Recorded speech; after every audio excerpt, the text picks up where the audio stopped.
ओ राम रे, मेरा लाल। हे भगवान, ऐसा क्यों कर दिया? बाबा, बाबा, हे भगवान, ये क्या हो रहा है? क्या आपने कभी सोचा है कि लोग शव को अकेला क्यों नहीं छोड़ते? क्या सचमुच प्राण निकल जाने के बाद भी शरीर में कोई रहस्य छिपा रहता है? अगर शव को एक पल भी अकेला छोड़ दिया जाए तो क्या हो सकता है? आज हम एक ऐसी कथा सुनने वाले हैं जो आपके रोंगटे खड़े कर देगी और बताएगी कि यह परंपरा अंधविश्वास नहीं बल्कि गहरा सत्य है। एक बार की बात है, द्वारका की संध्या बड़ी मोहक थी। समुद्र की लहरें किनारे से टकरा रही थीं और महल के आंगन में शांति का वातावरण था। परंतु गरुड़ जी के मन में शांति नहीं थी। उनके माथे पर चिंता की गहरी लकीरें थीं और आंखों में बेचैनी साफ झलक रही थी। उनके कदम धीमे धीमे चलते हुए श्री कृष्ण के पास पहुंचे। कृष्ण जी कमलासन पर विराजमान थे। उनके चेहरे पर वही दिव्य मुस्कान थी जो हर व्याकुलता को मिटा देती थी। परंतु आज गरुड़ जी को देख उनकी आंखों में प्रश्न कौंधा। कृष्ण जी बोले, गरुड़, आज तुम्हारे पंख स्थिर हैं और मुख पर चिंता की छाया है। ऐसा क्या हुआ? तुम तो सदा निडर और प्रसन्न रहते हो, आज इतना व्याकुल क्यों दिख रहे हो?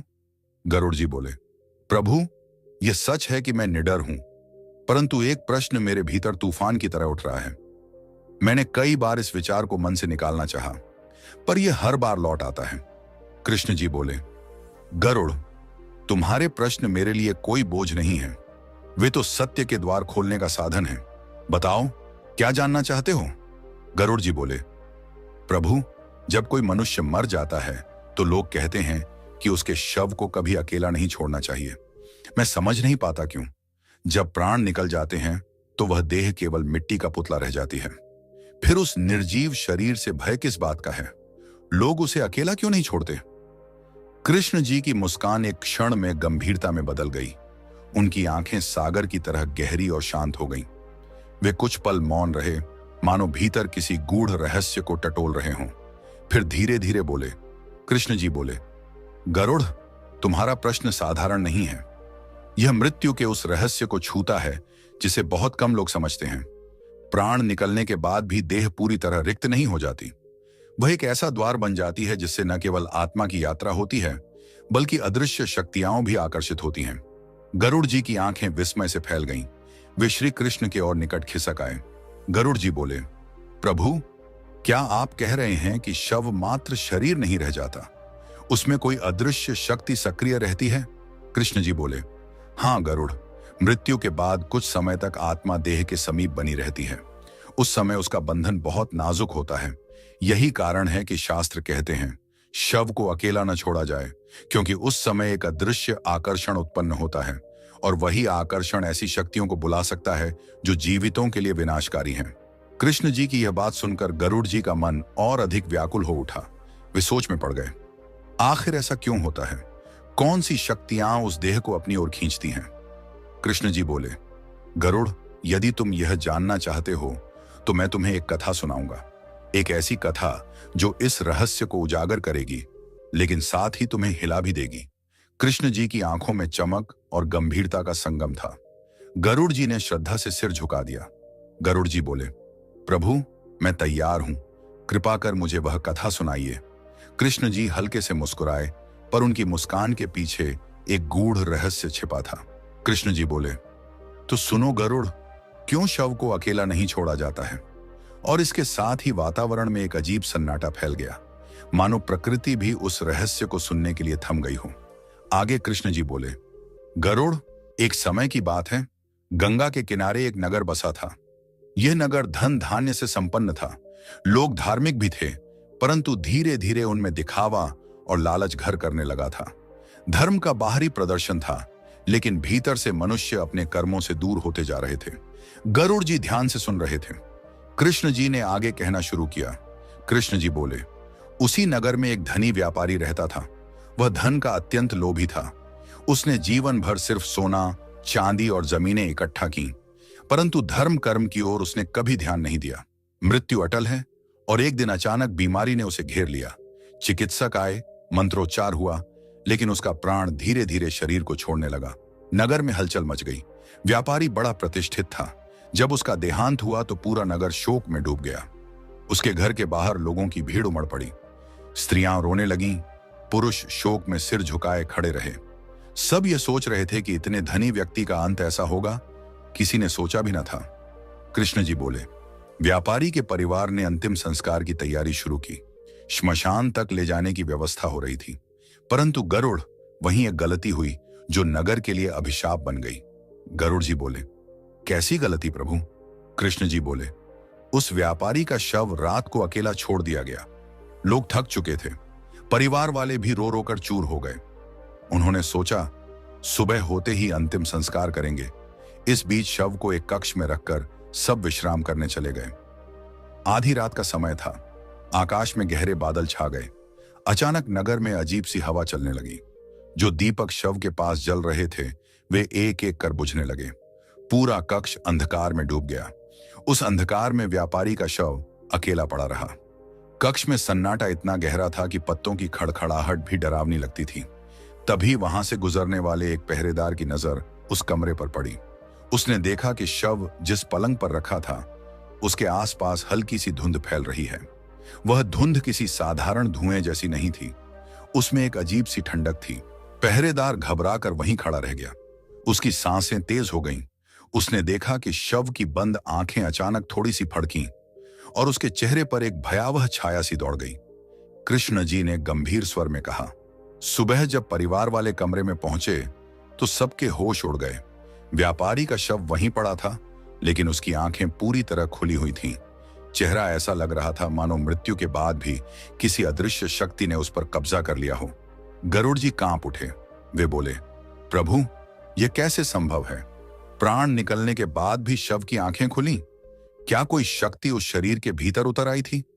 कृष्ण जी ने गहरी सांस ली और बोले, गरुड़, यही वह भय है जिसके कारण शास्त्रों में कहा गया है, शव को अकेला मत छोड़ो, क्योंकि जब देह अकेली पड़ती है तो वह एक शून्य बन जाती है और शून्य को भरने के लिए अदृश्य शक्तियां अपना रास्ता खोज लेती हैं। कृष्ण जी थोड़ी देर रुके। उनकी आंखों में गहरी रहस्यमयता थी। उन्होंने गरुड़ जी की ओर देखा और धीमे स्वर में कहा, पर यह तो केवल शुरुआत थी। असली भय तो तब प्रकट हुआ जब नगर वासियों ने उस रात पहरेदार की गवाही सुनी। कृष्ण जी बोले, गरुड़, जब सुबह व्यापारी का शव देखा गया तो सबके रोंगटे खड़े हो गए। उसकी आंखें खुली हुई थीं और चेहरे पर अजीब सी मुस्कान जम गई थी। परिवार वाले चीख पड़े। नगरवासी भयभीत होकर पीछे हट गए। किसी ने भी ऐसा दृश्य पहले नहीं देखा था। लोग एक दूसरे से फुसफुसाने लगे। तभी नगर का पहरेदार आगे आया। उसका चेहरा पीला था, आंखें भय से फैली हुई थीं। पहरेदार बोला, मैंने रात को सब देखा है। जब सब विश्राम करने चले गए थे, मैं पहरा दे रहा था। तभी मैंने उस कमरे की ओर देखा जहां शव रखा था। लोग सन्नाटे में उसकी ओर देखने लगे। पहरेदार कांपते हुए बोला, वहां एक आकृति खड़ी थी। वह इंसान जैसी थी, पर उसके पैर जमीन को छू नहीं रहे थे। उसकी आंखें लाल अंगारों की तरह चमक रही थीं। भीड़ में हलचल मच गई। किसी ने कहा, यह तुम्हारा भ्रम होगा, लेकिन पहरेदार ने हाथ उठाकर सबको चुप करा दिया। पहरेदार बोला, नहीं, मैंने अपनी आंखों से देखा। वह छाया धीरे धीरे शव की ओर झुकी और फिर उस शरीर में समा गई। यह सुनते ही स्त्रियां रो पड़ी। बच्चे अपने माता पिता से चिपक गए। नगरवासियों की रीढ़ में सिहरन दौड़ गई। किसी ने कहा, शव को तुरंत श्मशान ले चलो। तो कोई बोला, अब तो इसमें प्रेत बस चुका है। कृष्ण जी बोले, गरुड़, नगर का भय अब बढ़ चुका था।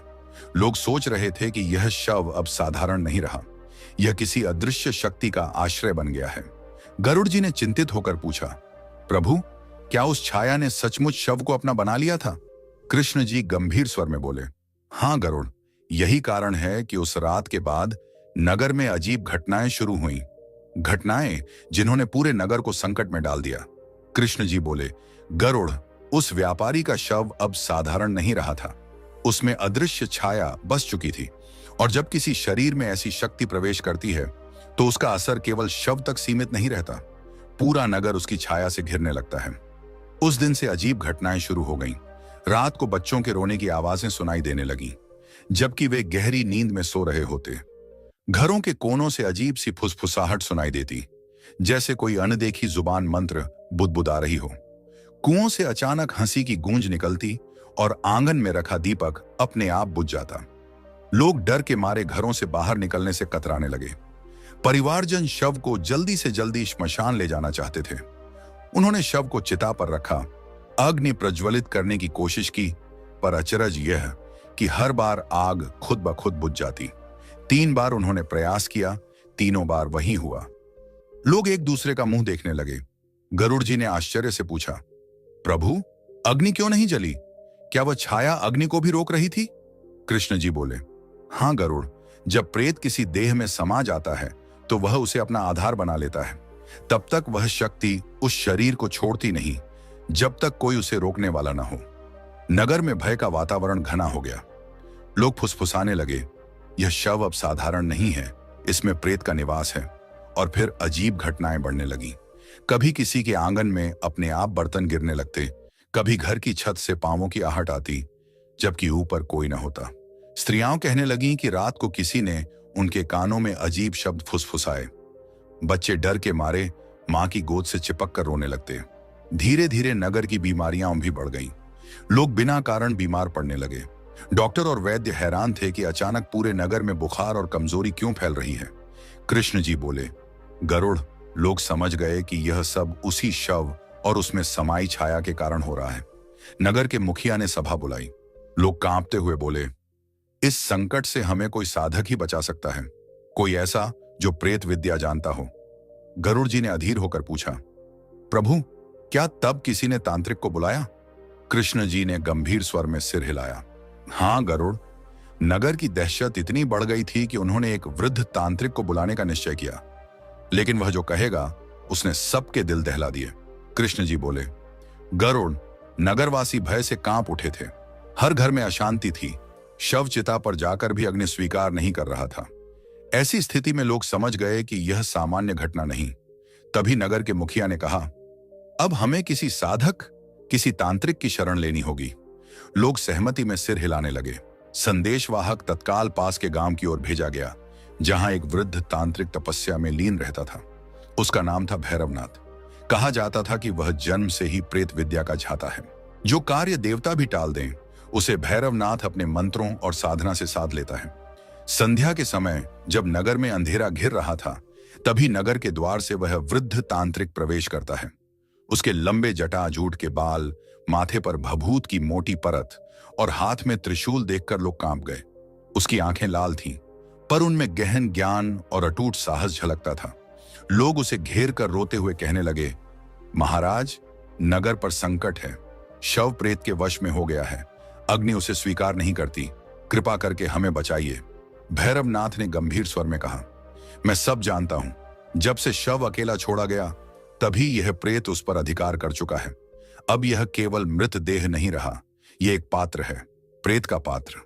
नगरवासियों की सांसें थम गईं। गरुड़ जी ने बीच में पूछा, प्रभु, तो क्या तांत्रिक ने तुरंत अनुष्ठान शुरू किया? कृष्ण जी बोले, नहीं गरुड़, पहले उसने सबको चेताया। भैरवनाथ ने नगरवासियों को डपटते हुए कहा, तुम्हारी लापरवाही ने यह संकट बुलाया है। जब शव अकेला छोड़ दिया जाता है तो वह खाली घर बन जाता है, और खाली घर पर प्रेत अपना अधिकार जमा लेता है। अब इसे हटाना आसान नहीं। यह प्रेत बलशाली है, क्योंकि यह लोभी व्यापारी की अधूरी इच्छाओं से पोषित है। लोग रो पड़े। परिवारजन तांत्रिक के चरणों में गिरकर कहने लगे, स्वामी, जो भी करना पड़े, हमारे नगर को इस संकट से मुक्त कीजिए। भैरवनाथ ने मंत्रोच्चार शुरू किया। हवा भारी हो गई। वातावरण में अजीब सी गंध फैल गई। दीपक टिमटिमाने लगे। तांत्रिक ने शव के पास त्रिशूल गाढ़ा और ऊंची आवाज में प्रेतोद्धार मंत्र जपने लगा। और तभी वह हुआ जिसकी किसी ने कल्पना भी नहीं की थी। व्यापारी का शव, जो अब तक निश्चल पड़ा था, अचानक हल्का सा हिला। उसकी गर्दन एक ओर मुड़ गई और होंठों से कराह जैसी आवाज निकली। लोग चिल्लाकर पीछे हटे। स्त्रियां चीखने लगीं। भैरवनाथ ने आंखें बंद रखीं और मंत्रोच्चार और तेज कर दिया। लेकिन शव की आंखें एकदम चौड़ी हो गईं। उनमें चमक थी, ऐसी चमक जिसे देखकर लोग कांप उठे। कृष्ण जी ने गंभीर स्वर में कहा, गरुड़, उस क्षण नगर के लोग समझ गए कि यह केवल मृत व्यापारी का शव नहीं, बल्कि एक प्रेत का घर बन चुका है। और यह प्रेत इतनी आसानी से नहीं जाने वाला। कृष्ण जी बोले, गरुड़, जब शव ने हिलना शुरू किया और आंखों से चमक फूटने लगी तो नगरवासी भय से पागल हो उठे। सब तांत्रिक के पीछे भागकर छिप गए, लेकिन भैरवनाथ शांत रहा। उसकी आवाज गूंज रही थी, एयुएम क्षौ प्रेताय नमः, और उसके त्रिशूल से चिंगारियां सी उठ रही थीं। शव अचानक एक झटके से बैठ गया। उसकी गर्दन टेढ़ी होकर घूमी और होंठों से कराह निकलने लगी। मां, मेरा धन! लोग चीख कर पीछे हटे। स्त्रियां अपनी आंखें बंद कर रो पड़ी। बच्चे अपनी मांओं से चिपक गए। भैरवनाथ ने आवाज ऊंची की और शव से प्रश्न किया, कौन है तू? क्यों इस देह को छोड़ता नहीं? क्यों नगर को भय से ग्रस्त कर रहा है? तभी शव से भारी असामान्य आवाज गूंजी, मैं व्यापारी हूं, मैं यहां से नहीं जाऊंगा। मैंने जीवन भर धन कमाया, लेकिन उसे छोड़ने को तैयार नहीं। गरुड़ जी ने आश्चर्य से कहा, प्रभु, तो क्या मृत व्यापारी की आत्मा ही उस शव में बंधी थी? कृष्ण जी बोले, हां गरुड़, आत्मा जब जीवन में अधूरी इच्छाओं से बंधी रहती है तो मृत्यु के बाद भी मुक्त नहीं हो पाती। उस व्यापारी की आत्मा धन के लोभ से मुक्त न हो सकी, और जब शव अकेला पड़ा तो उसकी अधूरी इच्छा ने प्रेत को आकर्षित कर लिया। दोनों की शक्ति मिल गई, व्यापारी की तृष्णा और प्रेत की शक्ति। यही कारण था कि वह शव चिता पर अग्नि स्वीकार नहीं कर रहा था। भैरवनाथ ने नगरवासियों से कहा, यह आत्मा अब प्रेत में बदल चुकी है। जब तक इसकी अधूरी इच्छा पूर्ण नहीं होती या इसे धर्म के मार्ग पर नहीं मोड़ा जाता, यह किसी भी उपाय से शांत नहीं होगा। यह अपने परिवार को भी नहीं छोड़ेगा। नगरवासी घबराकर बोले, तो फिर इसका उपाय क्या है? हम इसे कैसे रोकें? भैरवनाथ ने गंभीर स्वर में कहा, उपाय कठिन है। आज रात किसी को इस शव के पास पहरा देना होगा। किसी साहसी को इसके सामने बैठकर प्रेत की परीक्षा सहनी होगी। अगर वह परीक्षा सह गया तो नगर बच जाएगा, और अगर हार गया तो यह प्रेत पूरे परिवार और नगर को निगल जाएगा। लोगों की आंखें भय से फैल गईं। कौन ऐसी भयानक रात शव के पास बिता सकता था? नगर में सन्नाटा छा गया। हर कोई एक दूसरे की ओर देखने लगा, पर कोई आगे आने को तैयार न हुआ।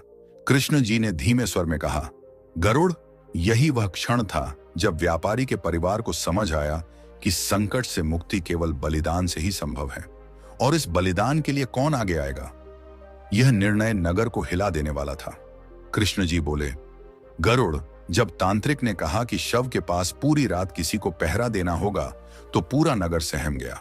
लोग एक दूसरे की ओर देखने लगे, परंतु किसी में साहस नहीं था। परिवार के लोग फूट फूट कर रोने लगे।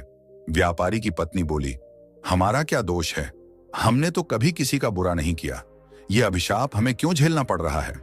भैरवनाथ का स्वर कठोर था, इसका दोष तुम पर नहीं, तुम्हारे पति की अधूरी इच्छाओं पर है। परंतु यह संकट अब पूरे नगर पर है। अगर आज रात शव के पास कोई नहीं बैठा तो प्रेत और अधिक शक्तिशाली हो जाएगा, तब इसे रोकना असंभव होगा। गरुड़ जी ने ध्यान से सुना और कहा, प्रभु, फिर क्या हुआ? क्या नगर में कोई आगे आया? कृष्ण जी ने सिर झुकाया और बोले, गरुड़, उस क्षण व्यापारी का पुत्र आगे बढ़ा। उसका चेहरा डर से पीला था, पर आंखों में दृढ़ निश्चय था। उसने कांपती आवाज में कहा, यदि मेरे पिता की आत्मा को मुक्ति तभी मिलेगी जब शव के पास कोई रात भर जागेगा, तो मैं तैयार हूं। मैं अपने पिता को अकेला नहीं छोड़ूंगा। नगरवासियों ने उसकी ओर देखा। कोई रोने लगा, कोई उसे रोकने की कोशिश करने लगा। व्यापारी की पत्नी चीख पड़ी, नहीं बेटा, तुम मत जाओ। वह शव अब तुम्हारे पिता का नहीं रहा, वह प्रेत का घर बन चुका है। लेकिन पुत्र ने मां के आंसू पोंछते हुए कहा, मां, अगर मैंने साहस नहीं किया तो यह नगर और हमारा परिवार नष्ट हो जाएगा। पिता का अपमान भी यही होगा कि मैं डर कर पीछे हट जाऊं। भैरवनाथ ने उसकी पीठ थपथपाई और कहा, याद रखना, भय तुम्हें हर पल तोड़ेगा। प्रेत तुम्हारे मन को छलने की कोशिश करेगा, पर यदि तुम भगवान का नाम स्मरण कर स्थिर रहोगे तो तुम बच जाओगे। और नगर भी। रात आई। शव के पास एक दीपक जलाया गया। नगरवासी दूर से देख रहे थे, पर कोई पास जाने की हिम्मत नहीं कर सका। व्यापारी का पुत्र अकेला शव के पास बैठ गया। उसकी आंखों में डर साफ झलक रहा था, पर होंठों पर भगवान का नाम था। घड़ी घड़ी समय बीतता गया। आधी रात का समय आया। अचानक कमरे में ठंडी हवा का झोंका चला। दीपक बुरी तरह टिमटिमाने लगा, और फिर शव ने धीरे धीरे अपनी गर्दन उठाई।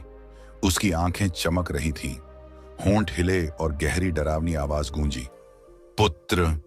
नगर की स्त्रियां बाहर खड़ी चीख पड़ी। नगरवासी भय से पीछे हट गए, पर व्यापारी का पुत्र वहीं बैठा कांपते हुए उस शव को देख रहा था। कृष्ण जी ने गंभीर स्वर में कहा, गरुड़, यही वह क्षण था जब पुत्र ने अपने पिता को पुकारते सुना। पर वह आवाज पिता की नहीं थी, वह आवाज प्रेत की थी, और यही आवाज तय करती कि नगर का भविष्य क्या होगा। कृष्ण जी बोले, गरुड़, आधी रात का वह क्षण इतना भयावह था कि पूरे नगर की सांसें थम गईं। व्यापारी का शव धीरे धीरे उठकर बैठ गया। उसकी आंखों में लाल चमक थी और होंठों से आवाज गूंजी, पुत्र, मेरे पास आओ। व्यापारी का पुत्र कांप रहा था, उसका शरीर पसीने से भीग गया, पर उसने साहस जुटाकर उत्तर दिया, पिता, यदि आप सच में मेरे पिता हैं तो कहिए, आपकी आत्मा को मुक्ति कैसे मिलेगी। तभी शव से विकृत हंसी गूंजी। आवाज इतनी भयानक थी कि दीपक बुझ गया। पूरा कमरा अंधकार में डूब गया। केवल शव की आंखों की लाल रोशनी चमक रही थी। आवाज बोली, मुझे धन चाहिए, मेरा सोना, मेरी गुप्त गुफा में रखा हुआ खजाना। जब तक वह नहीं मिलेगा मैं नहीं जाऊंगा। नगरवासी दंग रह गए। परिवार के लोग चीख पड़े। किसी ने कहा, देखा, यह व्यापारी की आत्मा नहीं, प्रेत है। यह केवल लोभ की भाषा बोल रहा है। भैरवनाथ ने जोर से मंत्रोच्चार किया। कमरे में एक दिव्य प्रकाश फैलने लगा। उस प्रकाश ने अंधकार को चीर दिया। शव की आंखें कुछ क्षण के लिए बंद हो गईं। कृष्ण जी बोले, गरुड़, उसी समय व्यापारी की आत्मा और प्रेत की शक्ति के बीच संघर्ष शुरू हुआ। आत्मा अपनी मुक्ति चाहती थी, पर लोभ ने उसे जकड़ रखा था, और जब भी कोई आत्मा लोभ में फंस जाती है, प्रेत उस पर अधिकार जमा लेता है। व्यापारी का पुत्र कांपती आवाज में बोला, पिता, आपके धन का क्या मूल्य है? वह धन ही आपको बंधन बना रहा है।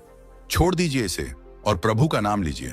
शव कुछ क्षण तक हिला, उसका मुंह खुला और चीख निकल गई, मानो दो शक्तियां भीतर लड़ रही हों, एक लोभ की और दूसरी आत्मा की। तभी आकाश से एक दिव्य आभा उतरी। वातावरण में गंधरस भर गया। घंटियों और शंख की ध्वनि सुनाई देने लगी। नगर के लोग चौंक कर आकाश की ओर देखने लगे।